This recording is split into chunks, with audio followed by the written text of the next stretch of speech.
Hello guys, welcome to my YouTube channel A1 plus classes. आज हम करने जा रहे हैं कॉजेज़ ऑफ रिवोल्ट ऑफ 1857। जैसे कि मैंने वीडियो डाल दी थी कि अपकमिंग टॉपिक के बारे में, द रिवोल्ट ऑफ 1857 के कॉजेज़ के बारे में। तो चलो हम स्टार्ट करते हैं यहाँ से। देखो, the revolt of 1857, the Indian rebellion of 1857, the uprising of 1857, the Great Rebellion, the Indian Mutiny, the Sepoy Mutiny are the different names for India's first war of independence against the British।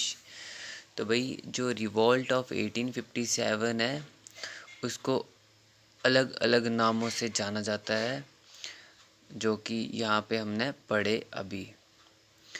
चलो next बढ़ते हैं। The policies and laws introduced by the company created discontentment among the rulers, landlords, peasants, tribals and sepoys, and all wanted an end to the colonial rule.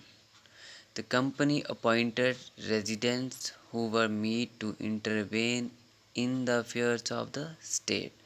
देखो, जो policies और law introduce करवाती थी company, वो क्या करती थी? Discontentment create करती थी रूलर्स, लैंडलॉर्ड्स, पीसन, ट्राइबल्स और सिपाहीज के बीच। और सारे इन सारी बातों से परेशान हो गए थे और वो चाहते थे कि अब जो है कॉलोनी का रूल जो है ख़त्म हो जाना चाहिए। तो कंपनी ने क्या अपॉइंटेड किए थे? कंपनी ने रेजिडेंट्स अपॉइंट किए थे जो क्या करते थे? Intervene in the affairs of the state. उसके बाद है द डॉक्ट्राइन ऑफ लैब्स। तो डॉक्ट्राइन ऑफ लैब्स क्या था? It introduced by Lord Dalhousie, was used to annex many Indian state like Satara, Sambalpur. ठीक है, डॉक्ट्राइन ऑफ लैब्स ये था कि भाई ये स्टेट्स को एनेक्स करते थे। एनेक्स करते मतलब ऐसा बोल सकते हैं कि इन्होंने एक ऐसी पॉलिसी लाई जिस पॉलिसी का नाम था डॉक्ट्राइन ऑफ लैब्स। इसके अंदर क्या था कि जिस राजा का कोई भी बॉय चाइल्ड नहीं होएगा तो उसकी जितनी भी संपत्ति है वो ब्रिटिश ईस्ट इंडिया की संपत्ति मानी जाएगी।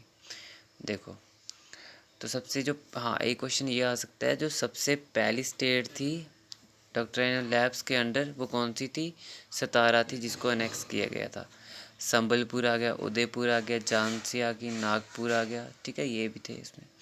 The subsidiary alliance policy was use to forcefully annex Awadh. अब एक और पॉलिसी थी, subsidiary alliance policy. Subsidiary alliance policy क्या थी कि भाई इसमें जो ब्रिटिश ईस्ट इंडिया कंपनी थी वो किसी भी राजा की हेल्प करती और उसके बदले में उसके राज्य का थोड़ा सा पार्ट ले लेती और जो हैवी टैक्सेस उस पर अप्लाई कर देती। तो फिर जब राजा टैक्स नहीं दे पाता तो उसकी जो स्टेट होती थी उसको एनेक्स कर लेती थी।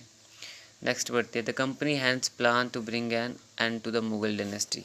अब एक कंडीशन क्या थी, एक रीज़न और था कि जो कंपनी थी वो मुगल डायनेस्टी को ख़त्म करना चाहती थी। It stopped minting the name of the Mughal king on its coins and declared that Bahadur Shah Zafar would be the last Mughal king। उनने क्या किया, जो कॉइन्स पे जो मुग़ल किंग का जो साइंस थे, नेम था, उसको हटा के साथ में बहादुर शाह जफर को लास्ट मुग़ल किंग मतलब बोल दिया कि ये लास्ट मुग़ल किंग था, इसके बाद कोई भी मुग़ल किंग नहीं होने वाला। The land revenue system introduced made the lives of the pheasant and the zamindars miserable. अब जो लैंड रेवेन्यू सिस्टम थे जो इंट्रोड्यूस करवाते थे वो इतने मतलब हैवी टैक्सेस थे उस पे लगाए हुए कि जो पीसंत और ज़मींदार थे वो बड़े उनकी लाइफ थी जो बड़ी दुखदायक हो गई थी। Huge taxes were levied forcing the peasants to borrow money from moneylenders who seized their lands if they failed to pay back the loan। Simple है, अब ह्यूज टैक्सेस पे करने हैं तो जब उनके पास पैसे कम पड़ जाते तो वो मनी लैंडर्स के पास जाते और जब वो मनी लैंडर्स के पैसे वापस ना दे पाते तो फिर मनी लैंडर्स उनकी जो लैंड थी उसको उसको सीज कर लेते, मतलब अपने कंट्रोल में कर लेते। The British also brought in many reforms in Indian society. British ने क्या किया, बड़े सारे रिफॉर्म्स लाए इंडियन सोसाइटी में। They encourage widow marry marriage, stop the evil practice of sati and gave importance to English language education. तो देखो, ये तो अच्छी चीज़ें हैं, आज माना जाता है कि ये अच्छी चीज़ें हैं। इनकरेज विदो री मैरिज करवाया, इवल प्रैक्टिस को ख़त्म किया, ठीक है ना, इंग्लिश मीडियम रख दिया एजुकेशन का। तो उस टाइम पे ये जो चीज़ें थी ना, ये लोगों को मान्य नहीं थी, लोग नहीं मानना चाहते थे कि ऐसा नहीं होना चाहिए। तो ये भी एक रीज़न था रिवॉल्ट ऑफ 1857 का। In 1850 a law was pass that made it easier to convert to Christianity. हाँ, एक लॉ और पास हुआ 1850 में, जिसमें आप आसानी से क्रिश्चियनिटी धर्म को ज्वाइन कर सकते हो। Those who converted were allowed to inherit the property of their ancestors. The spy were also dissatisfied by the company's rule and were unhappy with the condition of their service pay and allowances. एक तो Christian machinery को बढ़ा रहे थे, ये भी लोगों को पसंद नहीं था, इसीलिए रिवॉल्ट आया, ये भी रीज़न है एक। दूसरा, जो सिपाही थे उनके, वो सेटिस्फाई नहीं थे कंपनी रूल से और वो अनहैप्पी थे। उनकी जो कंडीशन थी, सर्विस उनको जो पे करते थे, अलाउंसेस देते थे, वो सारे मतलब उनसे सेटिस्फाई नहीं थे। इसकी वजह, ये भी एक वजह है जिससे रिवॉल्ट ऑफ 1857 आया। All this reforms stifled the Indians and they felt that their tradition custom and religions were being destroyed.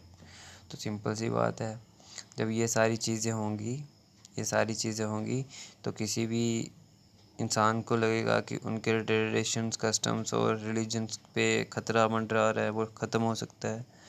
Some of the rules that the company introduced were also against their religious sentiments. Simple सी बात है, अभी मैंने बता दिया, religious sentiment थे जो उनके, मतलब विदो री मैरिज आ गया, सती आ गया, है ना। तो ये सेंटिमेंटली समझ सकते हैं, हम बोल सकते हैं इनको। तो ये भी एक रीज़न था। The cartridges by the sepoys. हाँ देखो, सेंटिमेंट रीजन मतलब जो सिपाही थे उनके जो कार्ट्रिजेस थे उसमें क्या होता था, fat of pigs and cow use होता था, which was against their religion. This was the trigger that unified the sepoys for the revolt of 1857।